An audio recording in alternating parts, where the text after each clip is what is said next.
ci liggéey bi en tout cas ñu ngi leen di jaajëfal tey nag ñu ñëw ci ñeenti astuce lay wax ñaari astuce pour góor yeneen ñaari astuce pour jigéen donc moom lañ leen indil tey ci vidéo partagé ko ak sunu mbokk internet yi ñuy suivre boobu ba tey di leen wax rek que ne continuer leen di abonné di partager di aimer surtout bu dee seetaan ngeen vidéo bi mu neex leen mën ngeen a bës ci pouce bu bleu bi maanaam loxo bi taxaw baaraam bi su ko defee ngeen aimer bu dee tamit am na leneen loo xam ne bëgg ngeen ñu ko recommander ñu mën di ko gën di waxtaanee wala lépp loo xam ne mën ngeen ñu ko dollee parce que liggéey bu ñuy defandoo rek la ñun ñëpp ñu àndandoo di partager su ko defee kenn ku ci nekk gën a xam nooy gérer sa ménage nooy toppatoo yi sa borom kër ay ca ñu ñëw ci li nga xam ne mooy astuce su bis bi. donc ñaari astuce yu ñu indi pour góor la pour li nga xamante ne mooy éjaculation précoce ndax retour yi ñu ciy am dafa bari ñi ñuy woo diñu diis boobu la jàmbat que ne dañuy faral di gaaw a daanu éjaculation précoce da leen a sonal donc ñaari astuce yoo xamante ne lañ leen di baaxee tey jile su ko defee rek ñu mën a am yenn relation sexuelle yu gën a yàgg duñu gaaw a daanu. donc astuce yi ñuy indil mbokki jigéen ñi nag ci kanam tuuti mooy lii tax ba sa jëkkër féetewoo ak yow maanaam nga nopp sa borom kër ba loo ko wax lay def loo bëgg lay def du ànd ak keneen daal donc ñaari astuce yooyu la ñu indil sunu mbokku jigéen ñi tey ci partager ko ci Jigéen Femme TV ay ca ñu door ak première astuce bi pour éviter li nga xamante ne mooy éjaculation précoce. donc bu njëkk bi da ngay jënd sa takku naana ak li nga xamante ne mooy takku persil naana menthe nag mooy li gën soo amee sa takku naana menthe ak sa takku persil danga koy def ci benn bocal ginnaaw bi nga ko raxasee nga tàngal sa ndox ba mu tàng sotti ci kawam soo bàyyee quelques minutes 5 jëm kaw nga infusé ko maanaam dangay sotti ndox mi ci kaw persil bi ak naana menthe bi nga bàyyi mu reposé wu tuuti mën nga bàyyi ba 3 à 5 minutes su ko defee nga xentu ndox mi ba mu set def ko ci sa bouteille yu Evian danga ko fay bàyyi nag soo xëyee suba midi ak guddi maanaam après le repas boo ndékkee ba pare dangay wut sa juróom-ñaari tàndarma soo lekkee sa juróom-ñaari tàndarma nga xelli ci sa infusion bi nga def mooy ndox mi nga xent nga naan ci kaas mën nga ci naan sa taasu attaaya soo añee ba noppi tamit nga defaat la même chose juróom-ñaari doomi tàndarma nga lekk ko daal di naat sa infusion guddi tamit nga def noonu di nga tàggoog li nga xamante ne mooy éjaculation précoce. deuxième astuce pour góor ñi ba tey pour éviter ñuy gaaw a daanu donc ñaareelu astuce bi da ngay wut sa petit cola ngay wut mën nga wut ba 3 ba 4 sa doomu petit cola utaale li nga xamante ne mooy laaj bi nag mën na bañ a bari bu bari dafay sicc mën nga ko yemale rek sa ñaar ba ñetti doomu laaj nga wutaale itam sa jinjeer bi nag mën na bari mën nga def sa 5 ba 6 doomi jinjeer donc ñetti yëpp ngay xolli ba mu set raxas ko ba mu set dagat ko maanaam mën nga jël sa paaka di ko tracer ba mu sew soo amee sa plancher sa benn bant nga teg ci dagat yëpp ba mu sew nga def ko ci sa benn bouteille duy ci ndox nag ba muy waaj a fees boo amee lem dolli ci dafay baax waaye bu ñàkkee tamit ci boobule mélange du ci yàq dara waaye yi ci am solo mooy petit cola bi jinjeer bi ak li nga xamante ne mooy doomi laaj bi nga def ko ci sa bouteille donc mën nga bàyyi ba mu saf ci ndox mi mën nga koy naan noonu ndax boo koy xelli mën nga def en sorte mën ngay xelli te doom yi du ci ànd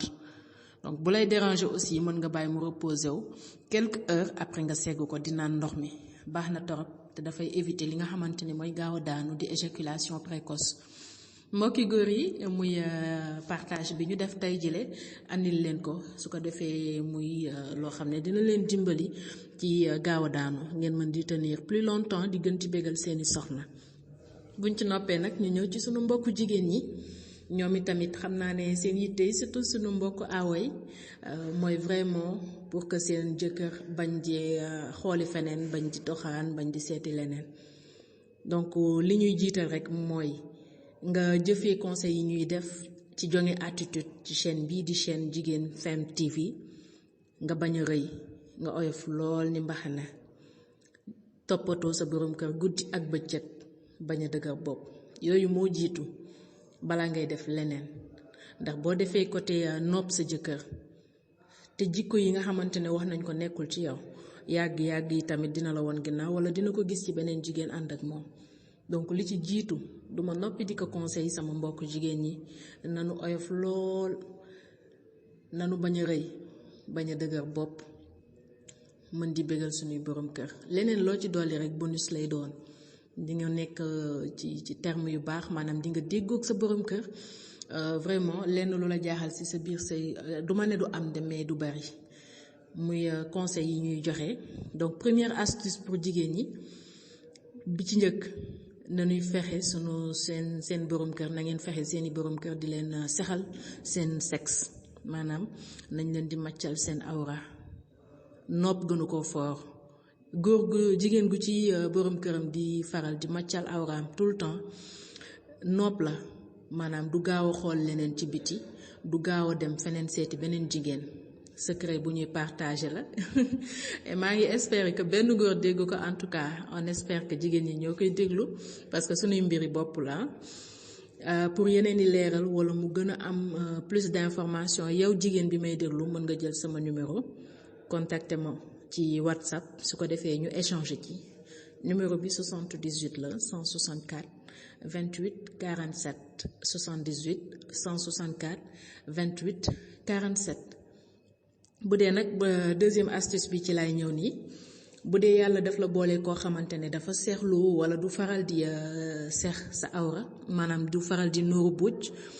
parce que am na góor ñu mel noonu du ko ne tamit dañu seexlu wala genre même bu ci seexlu amee aussi dañu lay ñaax yow soxna si ngay gën di toppatoo sa hygiène intime parce que nag vraiment fu waaye di sëgg moom dafa war a set dafa war a am hygiène dafa war a xeeñ neex gën a la toppatoo am nañ bagage yu baax chili yaa ngi fi gel intime yaa ngi fi ngay gën di toppatoo su ko defee nga gën di ko motiver waaye bu la boolee yàlla boolee koo xamante ne nag sawarul ci nuru buuj wala sawarul di la sexal sa awra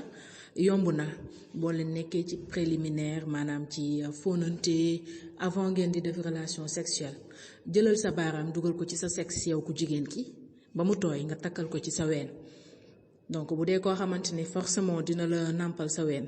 mooy que ne même chose lay doon ndax liquide bi ci sa sexe moom ngay takkal ci sa cusu ween yi mu nàmp ko même effet lay doon nopp la nopp buñ koy wax mooy koo xamante ne moom nga sa jëkkër te demoo ci sëriñ liggéey ko mystiquement dina la déglu loo bëgg loolu la bëgg loolu wax loolu la wax te dina yéex a wone ginnaaw wala dina yéex a xooli beneen jigéen muy astuce bi ñu partagé sama mbokk jigéen ñi du ñàkk ci kanam tuuti dinañ ñëw ak yéen ci yeneeni vidéo nii lañu koy defee saa su nekk ñu ngi leen di préparer nag ay programme yu am solo ay sketch ñu ngi leen di préparer yoo xamante ne yéen ñëpp kenn ku ci nekk fi nga nekk dina la dimbali en tout cas ci sa biir néegu sëy di leen jaajëfal bu baax di leen wax rek ne woy leen di teewlu suñuy vidéo woy leen di abonné wu di aimer di partager aussi vidéo yi ndax njariñu soxna yi njariñu borom kër yi njariñu néegu sëy yi en tout cas rek moo tax a jóg chaîne bii di Jigéen Femme TV jàppale jéeg yi di waxtaan ak ñoom di partager képp koo xamante ne nag am na loo dund yow personnellement mën nga ñu contacter par WhatsApp ñu échanger ci bu la neexee bàyyi audio ñu partager ko te doo ci feeñ duñu wane sa photo duñu def sa tur dans l'anonymat lay doon mais di nga partager ñeneen indi ci seeni xalaat su ko defee nga mën a am solution gën a xam nan ngay gérer sa néegu sëy donc ñu ngi leen di jaajëfal di leen wax rek ne woy leen di topp programme yi le meilleur reste à venir nii rek lañ koy defee Jigéen Femme TV xaritu jeeg ji saa su nekk di leen jaajëfal di leen wax rek lii ñëw mooy dàkk woy leen rek dañu teewlu ci chaîne bii di chaîne Jigéen Femme TV jaa ngeen jëf mbokk yi